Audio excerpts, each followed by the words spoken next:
Où est passé le général Assimi Goïta? Mais pourquoi les médias occidentaux et leurs trolls s'acharnent-ils autant à le chercher? Pourquoi son silence déclenche-t-il autant de spéculations?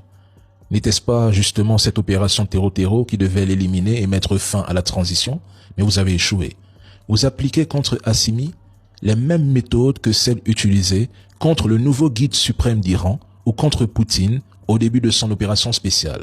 Vous semez le doute, amplifiez les rumeurs, vous cherchez à déstabiliser moralement les Maliens, créer la confusion au sein du Mali et de l'AES, faire croire à une absence de soutien du Burkina ou du Niger sans aucune preuve.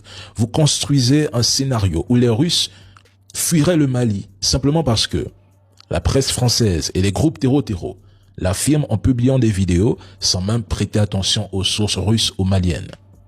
On en arrive à une situation où certains Africains et médias accordent plus de crédibilité aux groupes terreau-terreau qu'aux autres parties impliquées. Assimi Goïta n'a pas besoin de se montrer. Son pays est en guerre. Sa priorité est de coordonner la riposte, travailler avec ses alliés.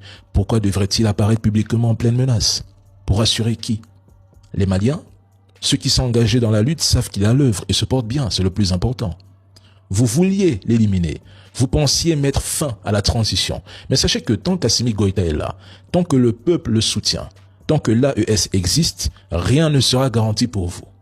Mes frères maliens, les vrais, pas ceux qui jouent les intellectuels du net en critiquant la transition, il n'y a aucune honte pour le Mali attaqué par des terreaux soutenus par une coalition de pays. Il n'y a aucune honte. La guerre suit son cours et elle réserve encore des surprises. Le Mali d'aujourd'hui ne négociera pas avec ces groupes terreau qu'on fait passer pour des rebelles. À ceux qui doutent ou jouent les analystes de façade sur le net pour gratter ou pour avoir une maigre audience, la guerre n'est pas faite pour les faibles.